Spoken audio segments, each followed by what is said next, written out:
Hello everyone, happy Thursday. Welcome back to The Attic. Today we are joined by Broadway star and legend Stephanie J. Block. I'm excited to bring her in to talk about the importance of arts education, joy and community. Someone I've always enjoyed following, a powerhouse on Twitter as well.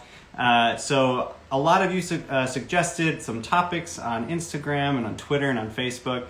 I have so many questions, but I know Stephanie had a lot of questions as well, so I'm excited to bring her in and let's get to it.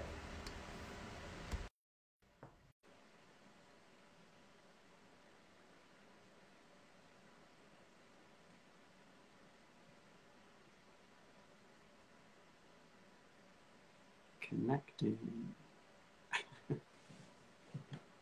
Buddy's also in the attic today, but I'm not going to call him out because I'm worried that he's Am I here? Hey! Hi, did you get my little, this is the first time I've ever gone live on Instagram in my life. Oh my gosh, well welcome. Thank you. Hi, Chasten Buttigieg, how are you? I'm great. Welcome to the attic. Thank you. Welcome to, I guess, half of my bedroom. Is that appropriate to say? Thank you. Well, I'm so glad that you could spend some time chatting today. The only goal of these live sessions is just to, spread some joy and togetherness. And, I know isolation can be really hard for a lot of folks. And so this is just one way that we can spread joy and come together. So I have always been a staunch supporter of the arts. I was a theater student myself. Big fan of yours. I'll try not to geek out too much. Me too. I'll try not to geek out too much. So, I mean, how are you doing right now in isolation? Are you in the city? I'm not. We have a home in New Jersey. So luckily we have a little one. By the way, are parents reaching out to you saying teachers are amazing? I can't believe what I didn't know before, self-isolation?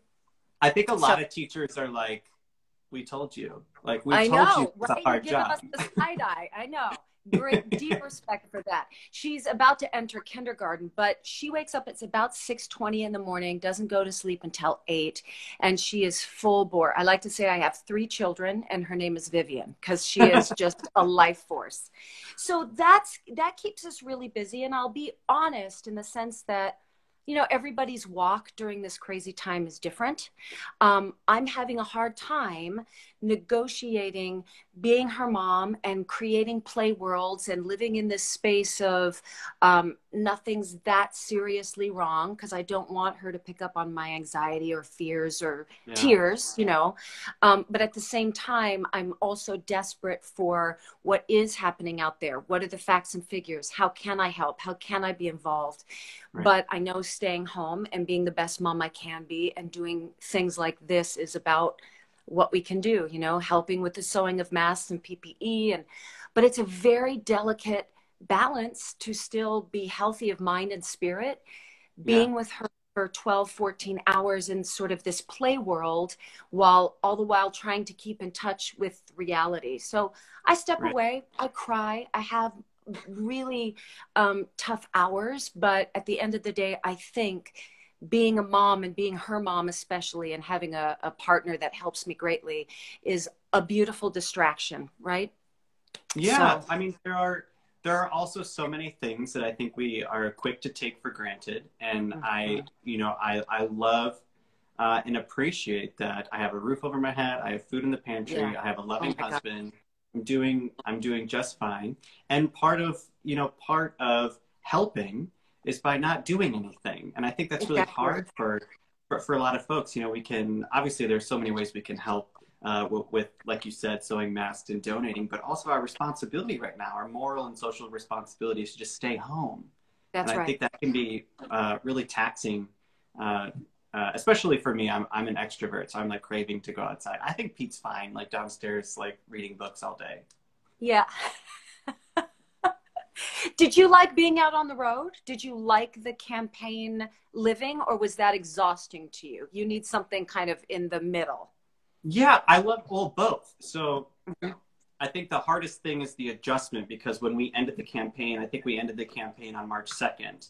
and we flew to LA. Pete taped Kimmel, and then we came home because isolation started. It was happening. So we went from like 100 miles an hour to 0.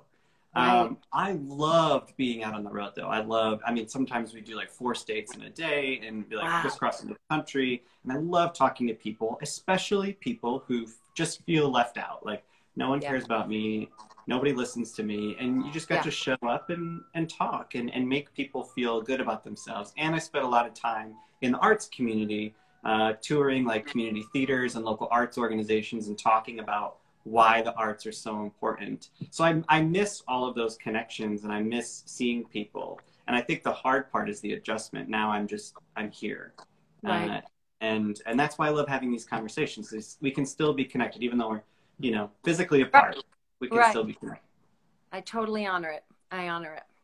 So you're a big fan of the arts, and obviously.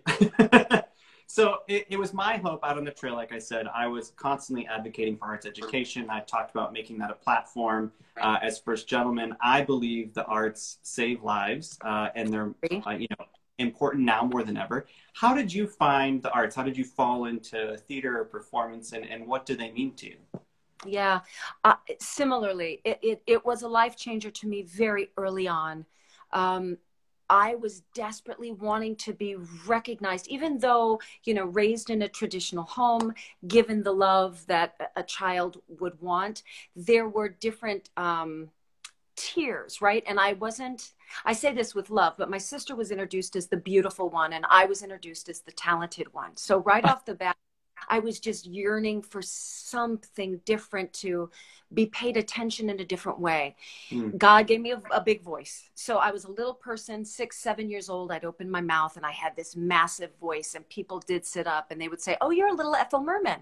I had no idea who that was, but I saw a shift in people, and their eyes kind of would sparkle a little differently, and their attention toward me was different.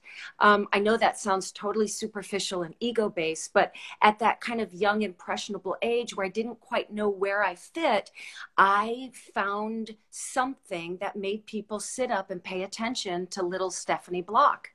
By the time I was 11, I was kind of singing at community theaters and talent shows, and I started to train. And then it was really early that, quote unquote, I caught the bug, which obviously for me was much more than a bug. It really was finding my place in this world and allowing the art form to take over and give me a confidence and a courage that I don't know anything else would have given me, right? In the beginning, it was about disappearing, leaving myself and becoming something else. And that allowed me to be an extrovert like you, or that allowed me to speak my mind in a character voice that Stephanie wasn't brave enough to do. Now, and many years ago, I was able to find how they both could hold hands, and I could be me and still use the arts in a way that allowed me to speak up on my behalf, on other marginalized people, on their behalf. I think it also just allows kids to find this. We're looking for courage, but we're also looking for encouragement. And those that are in the arts, we instantly become a support group and a team and cheerleaders for each other. I think the outside world looks at us as being in competition with one another, but it's actually very different. It's like a huge support group of encouragement. And that allows kids to have roots and also wings where they can expand, and then feel braver to learn something else, and then feel braver to reach out behind them for someone else.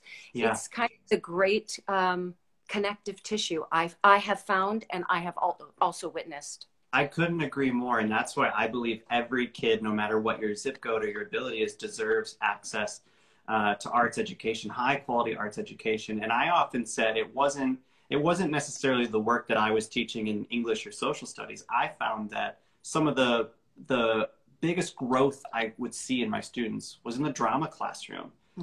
Because there's just a way, like you were saying, and it really struck a chord with me. When I was young and I left school, my mom would drop me off at the Old Town Playhouse in downtown Traverse City. And I got to go in there and be characters that Chasten didn't have the confidence to be. And I could Right. throw my arms wide open, and I could be goofy and loud, and people would laugh and clap for me. And I didn't feel like I was allowed to be that person, you know, in my own skin walking down Right. the hallway. And I want every kid to have that feeling, you know. Yeah, And that beautiful outlet, that it's yeah. really quite something. And, you know, I did play team sports. I didn't excel. But again, I think I like to call them civilians or muggles, right? The ones that are kind of on the outside enjoying us, but haven't necessarily been immersed in it, that they may look at us as people that are going out on our own or getting the applause on our own. But I find it so communal. I find it so collaborative. And it really does feel like a team sport to me when I am in a cast or a company where we're all working toward the same storytelling or the same goal. I just love it. Yeah. So, and you have talked openly about some of the setbacks that you faced in your own career. And what did you, what did you learn from them? And what do you say to other folks and other creatives who are, you know, climbing that perpetual ladder? It is a perpetual ladder. That's kind of the perfect phrase. There is no one journey to get to success. And then, of course, we can have a long, deep conversation about how you define success. Right. It's constantly going up 3 rungs up the ladder, down 2, down another 1, only up 1, but always kind of knowing that you are living your purpose, you're living your calling, that this is far more than just a job or a career. Most of us will embrace it as a lifestyle, right? It really seeps into every aspect of our life. And it also is something that we want to share with other people. And that's what I love, is that I'm completely immersed in it, and I see it bleeding off onto everybody that I know, a child that I'm raising. And that is what I would encourage people to do, is that if this is truly what you love, that it's your foundation. And it's not going to be handed to you. You're not always going to be working for a paycheck at the end of the week. The work is constant, and the work is because you love it. The work is because it inspires you. The work is because it feeds you in a way that nothing else does. I always also encourage kids to bring the messy, if that makes sense. We are trained so much to sing perfectly or look a certain way or have a certain posture and poise when we walk into a room. And I say, bring yourself, like find what makes you so comfortable. Don't shapeshift for other people. Bring what makes you special into the room. There's a big difference though between, you know, I promise you that people will be engaged by who you are as opposed to polishing the sheen and trying to be what you think they want you to be behind that table of the audition room where the thousands of people in the audience. Yeah. And there's so many of those, if you're trying to be, you know, a different version of yourself that already exists in somebody else, well, that person already exists. Exactly. Right? And I found that so much in politics as well. I learned so many of those valuable lessons in the arts and in theater. And then I stepped into this political arena that I never felt like I belonged in. I felt like such an imposter at first. And then realized, like, you know what people are craving? Belonging. And you can't tell people they belong if you're pretending to be someone that you're not. Like, you can't be a leader in a group if you don't yourself know why you're there. And journalists would ask me so often on the trail, like, what prepared you for this moment? Which I felt like was saying, like, you don't really belong here, so how are you, you know, making do? And I would always joke, like, well, I have a theater degree, I can do anything. You know, but I really did learn so many valuable skills in that training. Okay, ton of questions for you, and a lot of really funny questions from online. So first, you most recently won the Tony for your star performance in the Cher show. I did. I know. Thank you. Thank you. It was a good moment. Incredible. Do you carry it around the house with you? I do not. You know, what was so kind of foreign and strange is after you accept your award, you are asked to bring it down the press line. You're asked to bring it to every party. It's like, you know, you've got your purse and your trophy and you're just kind of walking around with this shiny appendage. It's very odd, but no, it's got a good place up in the attic. So it'd be sitting right behind you in your shelf back there. And I have to go up I've there. got a spot for it. Find myself. Look at you.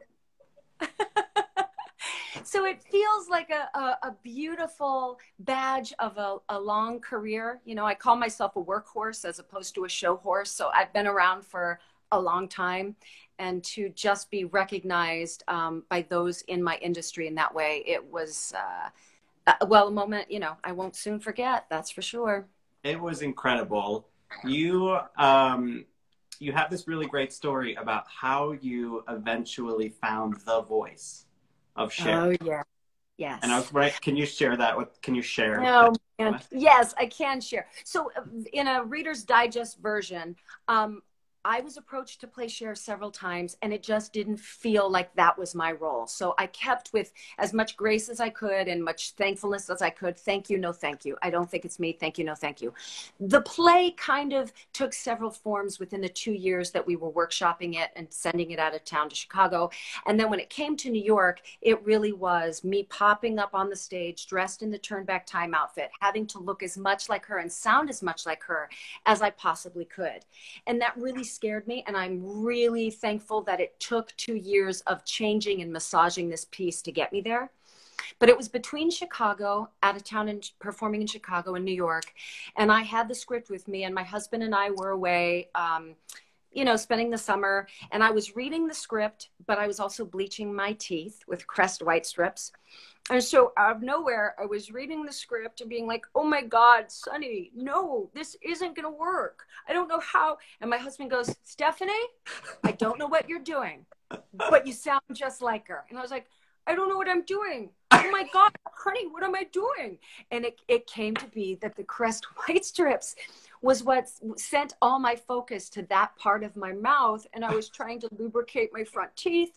And I was changing everything. And so once I took them off, I had to find that placement again. But, you know, as a singer, we pride ourselves on knowing the instrument, knowing to lift the soft palate and send the focus and use the mask and all these terms. And I just couldn't find it. It was so inconsistent until Crest white strips. Who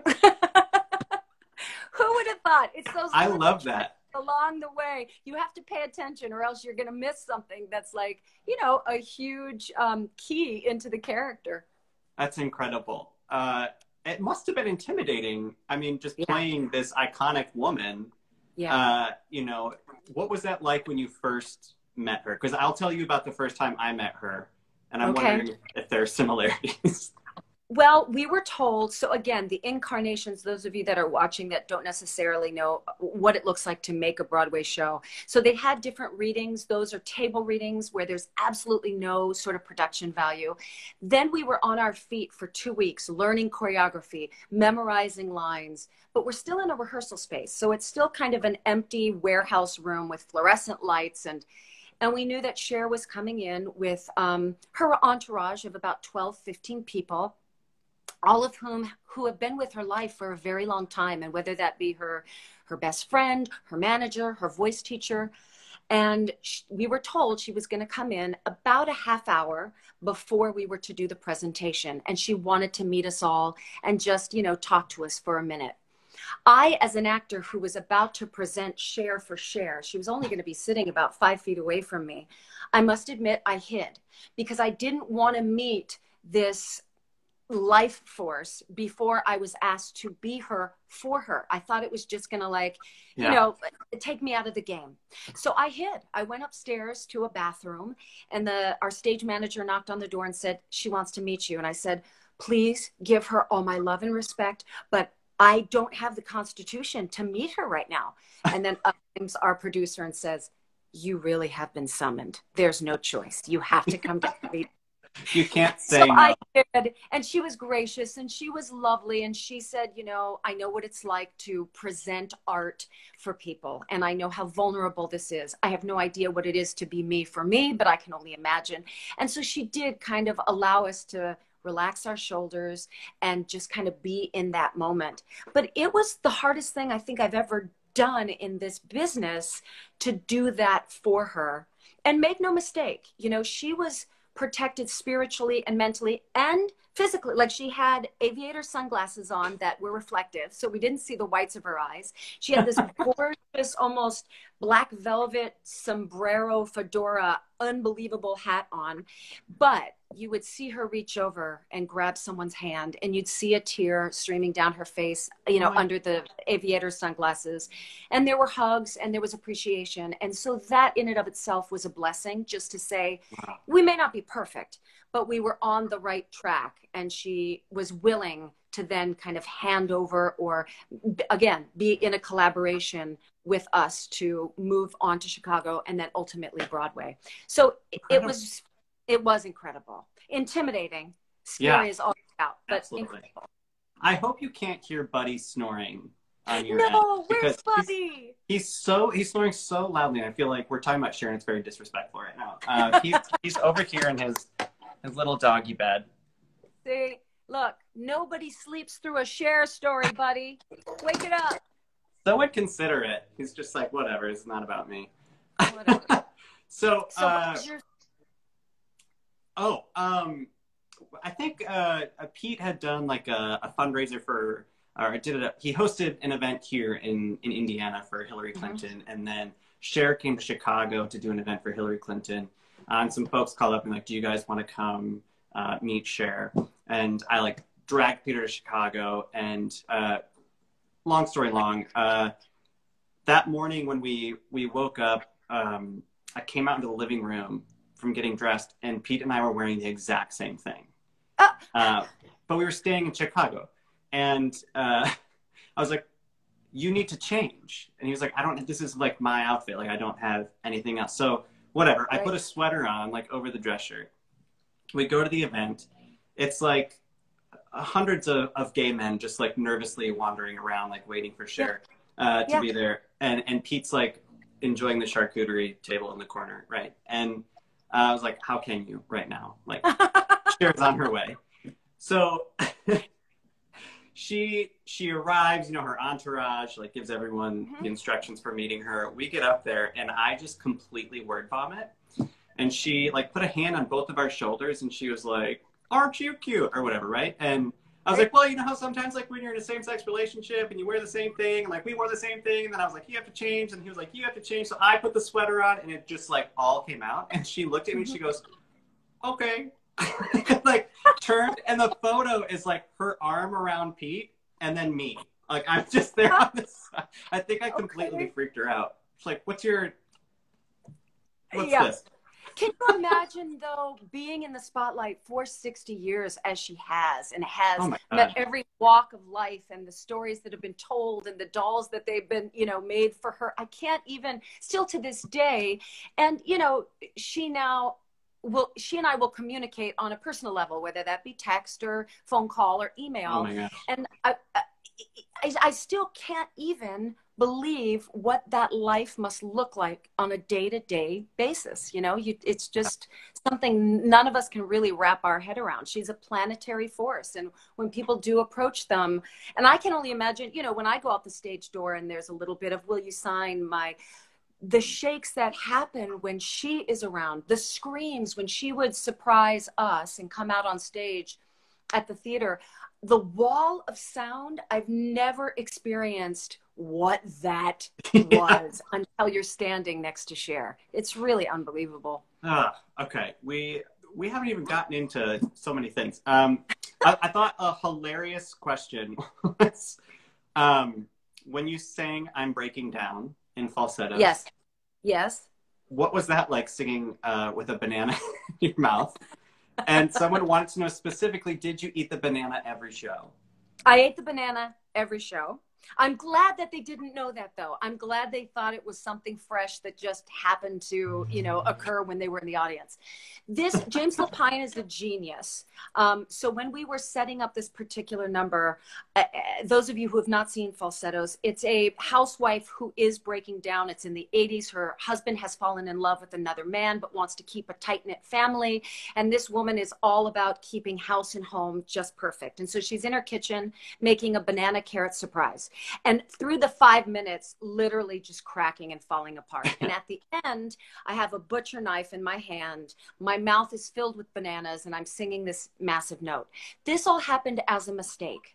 Our set was Really? literally just one piece, and we all had to move the set pieces around.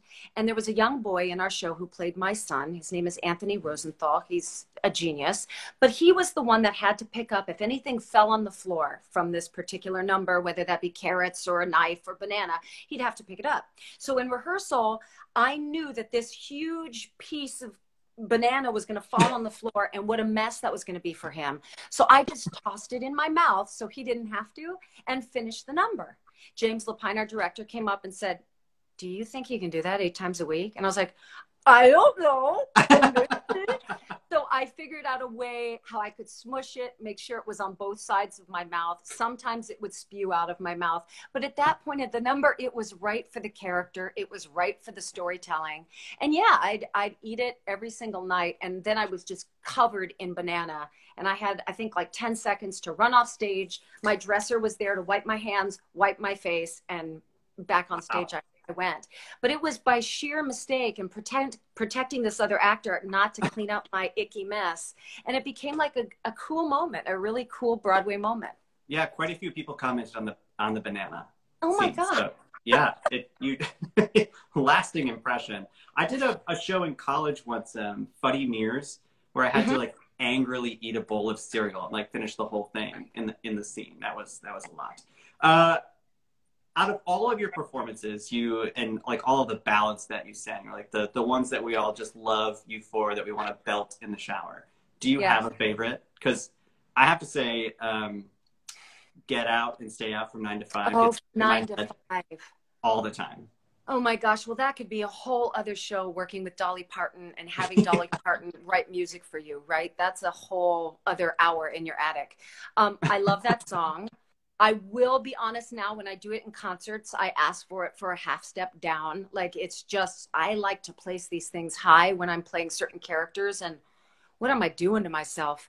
You know, it's like every character is a chapter of my life. So it's really hard to kind of say, I love this one more than this one, or because it really goes along with a whole 2 years of my life. And whether that be meeting my husband or moving to New York or having a child, or, falsettos will always be, I think, a very special storytelling and part because of the people I was lucky enough to tell the story with, the time with which it was being told, the political climate in which it was being told.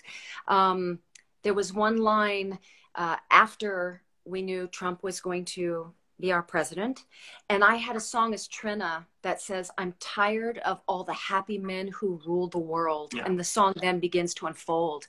And the whole audience that night, I think it was November the 9th, just everybody went, ah! There was like this audible gasp. And to know that you're telling a story that affects people in that way, that it's not only a special storytelling, but it's important, that felt important to me back in 2016, 2017. It was just something cathartic for me, something that I shared with the audience that I don't know I'll ever be able to replicate. There will always be other important and special moments, but falsettos during that time and how it affected people and who I met at the stage door and who was drawn to the theater to hear the story, I changed for forever because of that piece. Yeah. I mean, and you never know who you're talking to through your music and through your art, right? That was incredible. I don't want to take up too much more of your time, but I feel like I threw everything at you so quickly. I'm so sorry. Oh, not at all. Not at all. Oh my gosh. Can I touch on one thing? This Friday, I am a huge advocate for Covenant House, which is an incredible organization. Oh, thank you for allowing me to speak on it. 7, 8 years ago, Capathia Jenkins and myself, another force in the Broadway community, we established Broadway Sleeps Out, and it's for Covenant House. And right now, like everyone, but especially, they are hurting. They need us. It helps homeless youth in New York City as well as across the country. They really make a social and human statement for the LGBTQ community, for trafficking kids, and they take them in. I get very emotional. They take them in, they house them, they keep them safe, they feed them. And in this time, more than any other, they need us. So on Friday, this Friday, meaning tomorrow, there is a virtual sleep out. And really, it is just to say we recognize their struggle. We are in solidarity with them. And whatever you can do, if you want to sleep out on your floor, if you want to sleep out on your backyard, if you just want to make yourself, even though we all feel a bit uncomfortable right now, make yourself that much more comfortable for Covenant House awareness. If you can, go to the website and donate anything that you might be able to share. We are very grateful. It's covenanthouse.org. There is a button for sleep out. And these kids are extraordinary. Their hope, their resilience. So I encourage you to visit the site, learn more about Covenant House. And if you can, make yourself just a little bit more uncomfortable this Friday night in solidarity with all the youth that are on the streets, and they need protection and they need us to do that. So thank you. I am so grateful for you for bringing that up. I was speaking with Kevin Ryan of Covenant House, and Kevin, the president, he's extraordinary. Kevin's going to be coming on next week, I believe next Friday. He'll be joining me, and Rachel Brosnahan will be on here with me. Oh my gosh, oh great. Next week to talk about Covenant House as well. I think the day I spent at Covenant House in New Orleans will be one of the most special days I had on the campaign trail, meeting with some of their guests and just listening to their stories. And randomly, I was with Mandy Moore that day. She was on the trail with me, and we just got to sit and talk to some of these kids, and it was just incredible. They're doing such important work. And I'm so grateful that you are supporting them, and you're going to continue helping get the word out. Thank you very much. Thank you. Blessings to both you and Mayor Pete. And guys, everybody stay home, stay safe, and we'll just keep getting through it by doing moments like this and trying to have as much human connection as we can while keeping everybody else safe and sound. Thank you for spending your half hour with us. Thank you for helping spread joy, and I hope we get to chat soon. I would love that. You're a delight. Have a good one. Hello to the family. Take care. Thank you. All right. Bye-bye.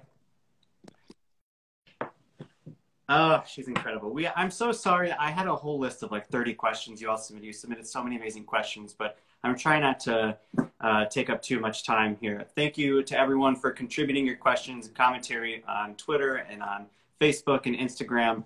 It's been great spending this half hour with you, just spreading a little joy and coming together. Even though we have to be physically apart, it doesn't mean that we can't still spread some joy, have some smiles. Thank you so much, Stephanie J. Block, for spending your time with us. I look forward to seeing you all here tomorrow. It's been a fun week on the live stream yesterday, talking all about digital organizing in 2020 and how we can be helpful this fall. Today, geeking out about theater. I'd said it's like all my worlds coming together. Tomorrow, we're going to talk to Peter Sagal from NPR in Chicago. If you listen to Wait, Wait, Don't Tell Me, we have a lot of fun things to talk about. So until then, thanks so much for spending your time with me. Don't forget to call your mom and take care of one another. Be well.